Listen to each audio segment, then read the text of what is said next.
I just know I gotta make the top. Praying that my tape don't flop. Dreaming when I'm sliding in that jack. Bitches panties drop. Before we hit the block, told them bitches be ready. Late night trips to the deli. I can know that we daddy. Regular day, throwing the fitted, play the field right. Yo, what's good, YouTube? Wrestling for the culture. We back. And it's your boy Broderick here. Quick video today. Just going through the Crown Jewel results, man. Had a good pay-per-view today. Had all in all, I thought it was a very good show. So just want to sit here and talk about it, and then see, you know, based on these results, kind of talk about what I see next for all the competitors that did. Fuck me. This shit is bad. Fuck. All right. Let's do it. 3, 2, 1. Yo, what's good at YouTube? Wrestling for the culture. Back again. New video, new day. And today we are talking about Crown Jewel as it just happened. Good show, very good show. Thought the matches were pretty good. So just gonna run through the card, say the results, and kind of say what I see next going forward after this. Now that the brand split is going to be coming into effect tomorrow on Smackdown. So let's get into it, and let's get into it now. Start off opening match. We'll start with a kickoff show. I didn't see this match, but I'm sure it was something that I'm going to go back and watch just based on the two teams in it. But it was the Usos defeating the Hurt Business via pinfall. The Usos are the Smackdown Tag Team Champions, and the Hurt Business is Bobby Lashley's boys. And yeah, they won. I think it was the Uso Splash based on the highlights I saw. So I'm sure it was a good match. I would definitely go back and check that out. But, yep, that was a kickoff match. Didn't see it, so can't really speak on it too much. Let's see. So then the show opens with the first match of the evening, which is Edge versus Seth Rollins. So I thought this was a very good match. Like I've said, and I'll continue to say it, Edge is truly one of the GOATs. So he is good at doing a lot of things in his matches that are callbacks to some of his older matches, or, you know, they kind of are things that you could see Edge doing in a match, and there was a lot of that here. Some pretty cool stuff. So Seth Rollins wrapped it was a chain around his foot, and he super kicked the shot at Edge in the face. Thought that was cool. That's something that you don't see very, very often. Let's see. There was use of tables throughout the match. Even a ladder got involved. Rollins went through a table, and Edge went through a table off the ladder. So pretty good stuff. And then back, like I said, back to the callback with the crossface with the rod that comes off the chair. There was that. So yeah, it was a very good Hell in a Cell match. I anticipated this match being very good coming in, and it did not disappoint. Hopefully this just means this is the end of the feud. Edge won with a curb stomp on a chair. So everything kind of came full circle here. That was the whole point of the issues and the storylines, and everything came full circle when Edge hit the curb stomp to Seth Rollins on the chair. So like I said, I just hope that this is the end of this feud. I don't see what's the point of having them to have any more matches between these two. I think their rivalry has already been said and done. Hell in a Cell should always be the end of a rivalry. And so now it's going to be interesting to see what the new Raw brand and how the things laid out now, what they do with Edge and what they do with Seth Rollins. Seth Rollins from here, he did lose, so I think it will be hard to see him go. It'll be hard to put him up against Big E now on Raw, and I'm going to get to that match later because he did retain. It would be hard to get. It would be hard to position him to go against Big E for the championship if he just lost to Edge. So with that being said, does this mean that Edge is going to be the next challenger, or are we going to see another face? Are we going to see somebody else pop up and be the next challenger? I think it's a couple of directions that each of these guys can go to. I can see Edge right now. I think the best thing for Edge to do is probably stay away from the championship. I think he's bigger than a championship right now. So don't be surprised if he, has a rivalry with a young guy. Maybe an Austin Theory. You never know. That would probably be a good little feud to have, especially if you're trying to portray Austin Theory like a superstar, which is what he's probably going to be in the very short future. So, hey, and then Seth Rollins maybe have a match with Big E. If not, Damian Priest is an option. That's a very good option. That's probably the best option that you got right now is Damian Priest for Seth Rollins, and those are going to be some good ass matches. So, like I said before, hopefully this means the end of this feud and they can kind of go their own separate ways. The next match was Mansour versus Ali, Mustafa Ali. Once again, shout out to Ali for donating all of his prize. Well, I ain't gonna say prize, but all of his earnings from this show to charity. I think that's very dope, especially with the circumstances surrounding this show and the location in which the show takes place. So that's very dope that they're doing that. I thought it was a good solid match. Ali and Mansour, they're both very good in the ring, so there was nothing. There was definitely no way this match was going to be awful. And plus, Mansour is always going to get a good reaction in his hometown. It was home country of Saudi Arabia. And I like him. And that's the crazy part. I like him. I think that he is someone who I think he has a star quality about him. I think he can elevate to a star at some point. And he could just kind of portray himself as a good guy. Why not? That's what he's coming across now, but he's fiery. And you can build upon that. You can do things with that. And he's going to do big things on Smackdown with that. So pretty much he won the match with a net breaker. Like I said, good match. And after, the Olympic silver medalist in karate, Mr. Tariq Hamedi, came out. So the way they did this was Mansour won the match, celebrated, of course, and then Ali decided, attacks Mansour after the match. Cool, bet. So next thing you know, you hear somebody's music hit, and you see a guy walking down in pretty much just like his face, and his whole face and stuff is covered, and it's like, who is this? Because you're sitting there like, who is this? Like, who the fuck is this? Like, why is somebody just walking down here with their face covered? Like, what? For what? For who? And you're seeing it, you're like, okay, well, maybe this is someone here to help Ali, or maybe is this someone here to help Mansour? Who, what, why, what's going on here? Why is this person walking out? And so then the guy reveals himself, and as he reveals himself, I thought this was funny when I saw this. He said, "Surprise, motherfucker," as he took off the thing.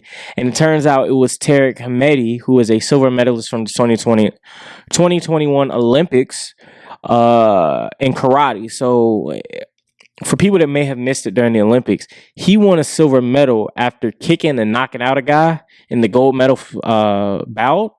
And they deemed it an illegal kick, and that's how he ended up becoming a silver medalist. But dude's legit. He knocked the hell out of some guy. So dude is legit. So does that mean that he's a part of WWE now, or is he just making a one-off appearance? Who knows? But they're both going to Smackdown, and I think Mansour is definitely going to break away from Ali, and Mansour is...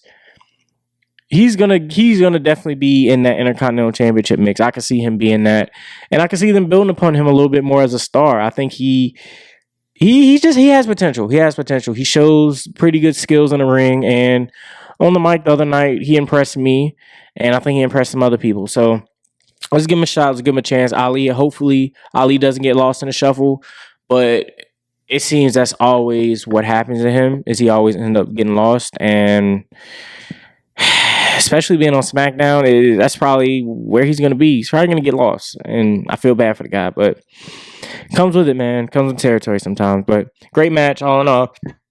Mansour's your winner. Next match, RK Bro, Randy Orton, and Riddle up against AJ and Omos. This was for the Raw Tag Team Championships. Your champion holders, RK Bro, typical match. They've had a whole lot of matches over the last couple months, and they all seem to be the same. This match to me was pointless. You're not gonna beat RK Bro for the belts right now, so why even express the possibility of it? It's not gonna happen. We know it's not gonna happen. So this was definitely my let's go take the dog out match of the night.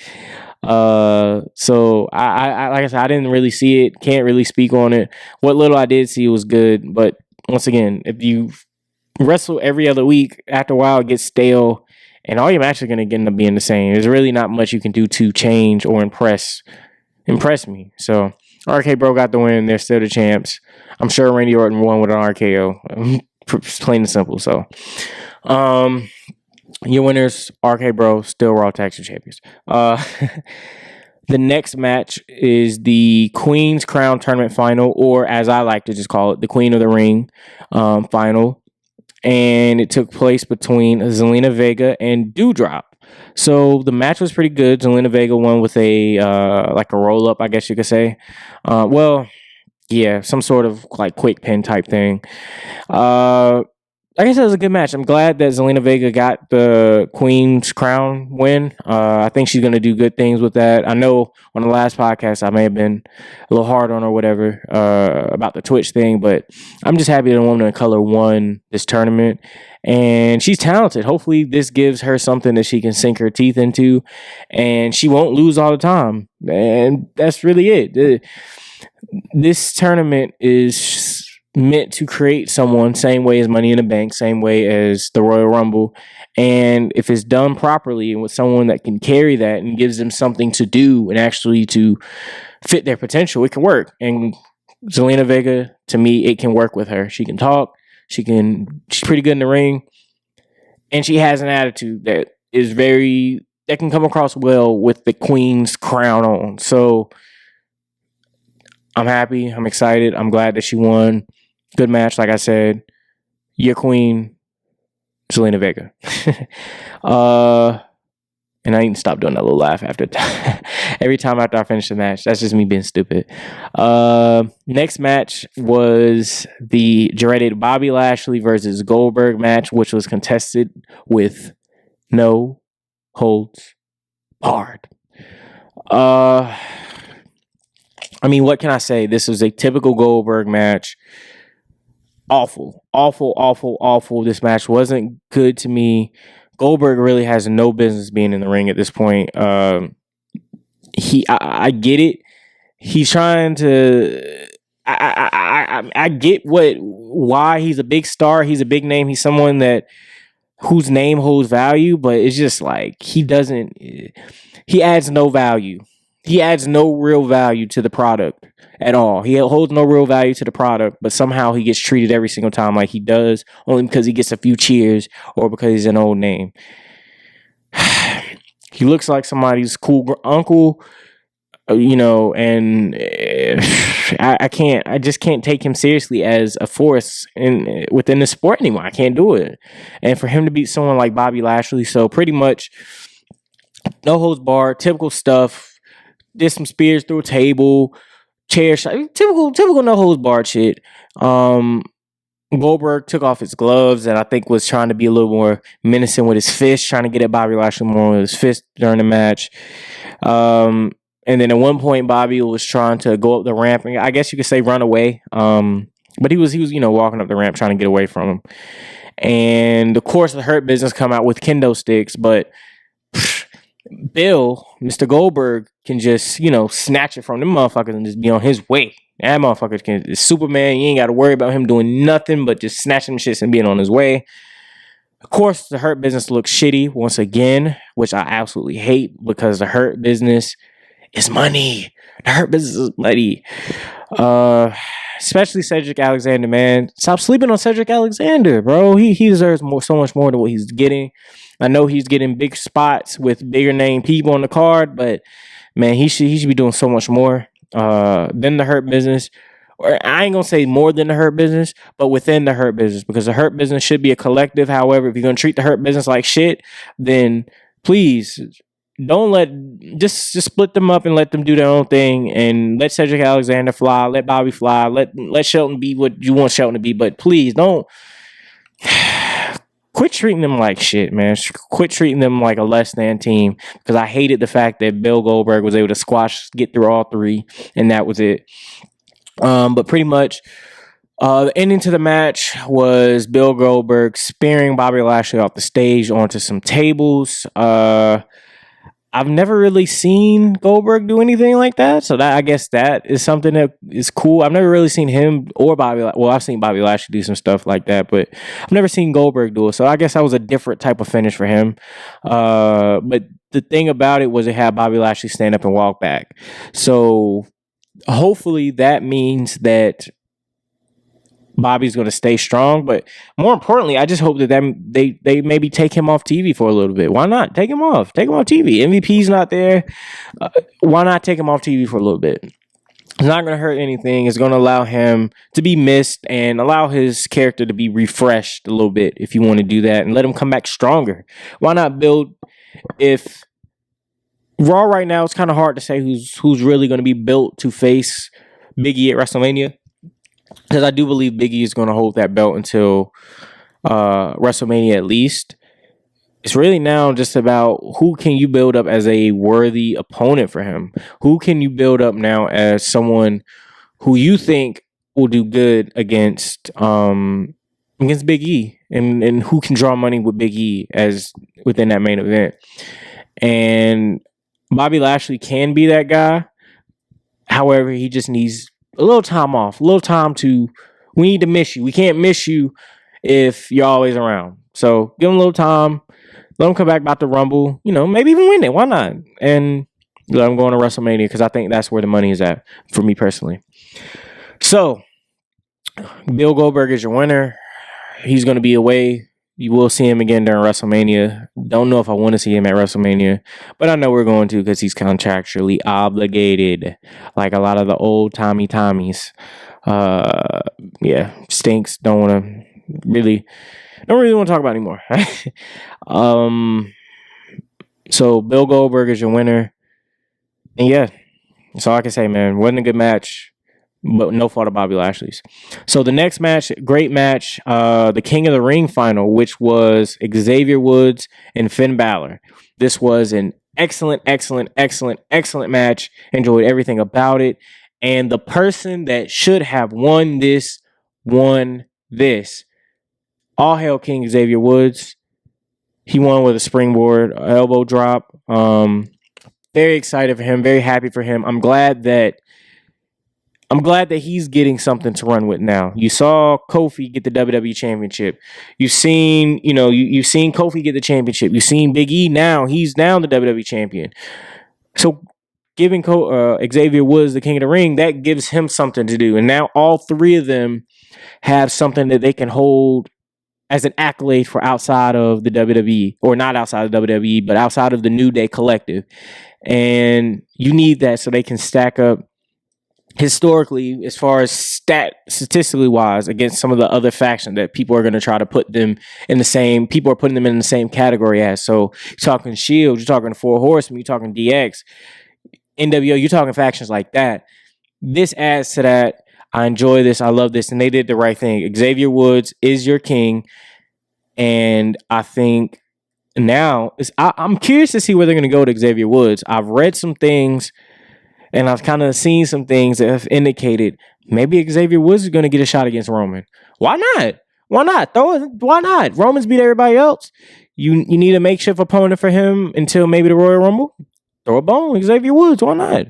I think they can have a really good match. I think they have a very good feud. And Xavier Woods and Roman Reigns will be able to stick with each other on the mic. And I think that's the most important thing right now, especially being on SmackDown, because SmackDown's a whole lot of fucking talking. Jesus. More talking than wrestling by far. So all hail King Xavier Woods. Shout out to Xavier Woods. We love you on this podcast and the New Day as a whole. Kofi, Big E, everybody. All hail King Xavier motherfucking Woods. Okay. So he is your King of the Ring. And your next match after that, another very good match. This was an excellent match. Big E versus Drew McIntyre for the WWE Championship. So I'm going to say this about Big E right here, right now. I love the direction that they're going in with Big E. He's being serious. He is defending what's his. He's not joking. He's not doing the dancing and all the crazy gyrating. And if he is, like he did in the match, it's more so I'm better than you, more so than it is, oh, I'm trying to be silly, I'm trying to be funny. And I like this version of Big E. This is the version of Big E that a lot of people have wanted to see over the last probably year and a half, 2 years, where he is serious, but he's just a cool dude. And it's okay. It's okay to be silly and cool and just be a typical guy, but also know when to be serious and be serious about your work and be serious about your craft. Because if you're not serious about your craft, then, or something that you love, what are you serious about? You know what I'm saying? So it's good to see that he's being serious. It's good to see this different look from him. And I'm excited to see what the Raw brand is going to do going forward with him as the lead face, as the lead dog, as the top guy. There's going to be some good opponents for him on Raw. Hopefully he gets booked the right way. That's really the biggest key for this. And in terms of Drew McIntyre, and Big E won. This was a typical match. Like I said, it was a great match, very physical, back and forth. And yeah, Big E won, big ending, and he won. And he talked trash on the way out. Said, "Hey, this is mine, brother. I ain't going nowhere, man. I'm the champ. I ain't going no goddamn going well." And I like that. I appreciate that. And that's for Drew McIntyre. So Drew McIntyre is going to SmackDown. So with him switching brands, it's going to be interesting to see what direction he goes into. Is he going to go to SmackDown and go directly against Roman Reigns? Or is he going to have to fight his way up? Who knows? We'll see. There's many different directions they can go into. And hopefully they choose the right direction for him. If you can't get Rock at WrestleMania, I guess Drew McIntyre will be the only second, unless you could get someone else. And I don't know who else you could get as a second right now in a match like that. I don't know. Because you can't sign CM Punk or anybody like that, so it's kind of hard to say. But Drew McIntyre is going to be a player on SmackDown. He moves to SmackDown, and it's going to be interesting to see what direction they go in with him. Are they going to put him against Roman? Are they going to put him in that Intercontinental Championship range? What are they going to do with him? We'll see that over the coming months, and the Royal Rumble will tell you all you need to know about what they're going to do with Drew McIntyre going forward. So, Big E is your winner, and he is still your WWE Champion. Thank you. Next match was for the SmackDown Women's Championship. So you have the champion, Becky Lynch, versus Sasha Banks versus Bianca Belair. This is my match of the night. This match was fantastic. I thought everybody when you put three people as talented as these three women are in the ring, you're gonna get just great matches, and they all have great chemistry together. I think that's another great thing that adds to this, is that they all have really good chemistry as a trio, but they have good chemistry in terms of just one against the other also. Like Bianca has great chemistry with Sasha, and Becky has great chemistry with Sasha, and Sasha has great chemistry, with Bianca and Becky have good chemistry. See, it's a whole lot of names. So it's because they all have good chemistry. When you throw them all in a melting pot together, of course it's going to be good. Of course it's going to be fantastic. And this was that for sure. Becky Lynch did retain. There was a very, very cool moment in this match where Bianca Belair did a one-arm military press of Sasha Banks. That shit was crazy. Like I've been saying, Bianca Belair is different, bro. That's the only way you can put it. She different, bro. Different, next level. I mean, put it however you want, bro. She next level. She different, bro. But yeah, that was crazy. We had a great finish to this match. So Bianca hit Becky with the KOD. Sasha pulls Bianca out the ring. Bianca, kind of fights Sasha off for a second. Sasha pulls her all the way out the ring. Sasha goes for the pin. Becky rolls her up, and holds the ropes. 1, 2, 3. And still your women's champ is Becky Lynch. Like I said, excellent match. I really enjoyed this match. I thought it told a great story. it did everything it needed to do, and I'm very excited to see what happens next with the SmackDown Women's Championship, because you do have that on a Raw competitor in Becky Lynch, and then you got the Raw Women's Championship on Charlotte, and she's going to SmackDown. So I'm going to make a prediction right here and say that they're going to merge the championships, undisputed championship style. So I have a feeling they're going to do something at Survivor Series where you're going to see Becky, Sasha, and Charlotte all compete for the championships. And I can see a scenario where they have Becky and Bianca fight for the SmackDown Women's Championship on Raw. And or matter of fact, here's what they're probably going to do. Becky and Sasha for the SmackDown Women's Championship versus Charlotte and Bianca for the Raw. Well, faces the winner. That winner faces the winner of Charlotte and Bianca for the Raw Championship. And that's how you merge it. It'll be undisputed championship style all over again. And if you do that, that brings a whole lot of intrigue into who wins that. Because are you going to go with the obvious pick of Charlotte? Or are you going to go with another, I guess you could say, obvious pick of Becky, as she is probably the biggest, what they would consider the biggest woman star? Or would you pick a dark horse, a wild card like Sasha? Because she seems like she's always the one there to take the pin from everybody. Or you go into the future and you go with Bianca. A lot of different angles, a lot of different ways to do that. And I think they just need to play their cards right and do it. And if they can do it, man, we be litty. So anyway, still your SmackDown Women's Champion, the man Becky Lynch. Fantastic match. And this was, like I said, my match of the night. For sure, my match of the night. I thoroughly enjoyed this. And if you aren't going to see this show as in its entirety, go out of your way to see this match specifically. Go out of your way to see it. I think it's really good. And finally, your main event of the evening. You have for the Universal Championship, the head of the table, the Universal Champion Roman Reigns, faces off against the Beast Brock Lesnar.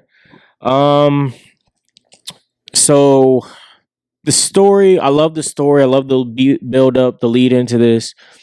However, Roman and Brock have no chemistry in ring. At least to me, they don't. They don't have any chemistry in ring.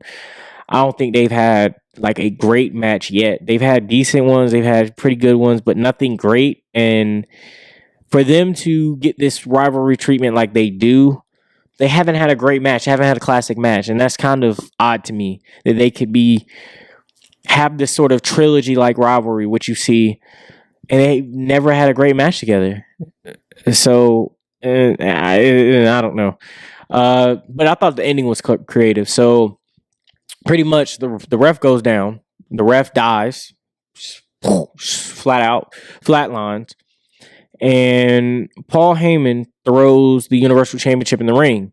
Now, the way they did this was they had Brock laying like here, Roman laying like here, and Paul threw the belt like in the middle in between them. So, with that being said, when he does that, Paul's like, you know what to do with it. He yells, well, you know what to do with it. So Brock and Roman, they tussle for a minute over the belt. And Brock grabs the belt.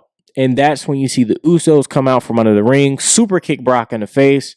Roman hits the spear. 1, 2, 3.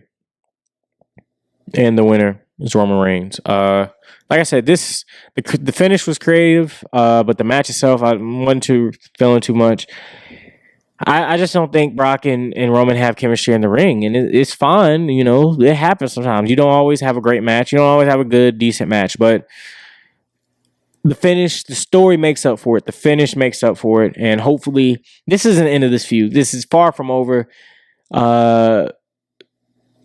Are they gonna make this? Are they gonna make this feud last until WrestleMania, or are they gonna finish it off at the Royal Rumble? I think if you're gonna put Drew McIntyre, so if you're gonna have Drew McIntyre go for the belt at WrestleMania, you end the feud at Royal Rumble. If you want to have the match at WrestleMania between Brock and Roman again, and make that be a trilogy at WrestleMania, you have Roman beat Drew at Royal Rumble. And if you And if you don't want to have Roman and Brock again at WrestleMania, and you can't get The Rock at WrestleMania, go Drew and Roman. Because I know right now they're trying to get The Rock for WrestleMania. I don't think he's going to be at WrestleMania, at least not this year. So if you're not going to have him there, try to at least build up another person. Give Drew McIntyre that main event that he deserves. He got robbed of his WrestleMania main event a few years ago. Well, not a few years ago, but last year. But by the time WrestleMania comes around, it will have been a few years. He got robbed of that pretty much due to the pandemic. And so hopefully he's able to get that back now and then be able to get that, even if he doesn't win at WrestleMania, still let them have a match, man. So so pretty much Roman Reigns won. Like I said, Roman Reigns won. He's still your Universal Champion. Hopefully him and Drew will compete at some point. Like I said, tomorrow is the start of the new brands. So everybody's going to be coming up to their brands. Everybody's going to be switching. So this is going to kind of, I think tomorrow and Monday, you're going to see kind of where they're going to go going forward. And I'm excited. I'm excited to see what they do. I'm excited to see what people like Hit Row do. I'm excited to see what Bearcat Lee does. Karrion Kross, what they do. Jeff Hardy, what do they do? Xavier Woods is the king. All hail King Xavier Woods. What are they going to do? Big E is champion. What's going to happen? I'm excited to see what's going to happen. And I cannot wait to see what's going to happen and going along this journey with you guys. So all in all, this show, I will give it a 7 out of 10. I thought that all the matches on here were really good. I can't give it a 10 because I think the outcomes were too predictable. When you have a show like this that is placed in this one in the location where it is, where people aren't going to be able to necessarily watch a show, and two, right before the brands are about to take effect, it's hard to take a show like this seriously. And so that's why I can't give it a 10. No matter how good the wrestling is, if the show is predictable and I feel like the show holds no value, how far does a good match go in the grand scheme of things? It doesn't really go anywhere in the grand scheme of things. So that's just where I'm at with it. This is how I feel. Let me know what you think. Did you like the pay-per-view? Did you see the pay-per-view? Did you even watch it? Did you protest it? If you protested it, man, talk about it. Why you protested? And if you watched it, what did you think? Did you like it? Did you think it was good? What would you give it out of 10? Out of 5? What would you give it? And yeah, please like, share, comment, subscribe. Follow me on Instagram at _BP_10. Follow me on Instagram and Twitter. You can follow the show at W4FOR DA Culture on Twitter. Yeah. And we out of here, man. Crown Jewel 2021.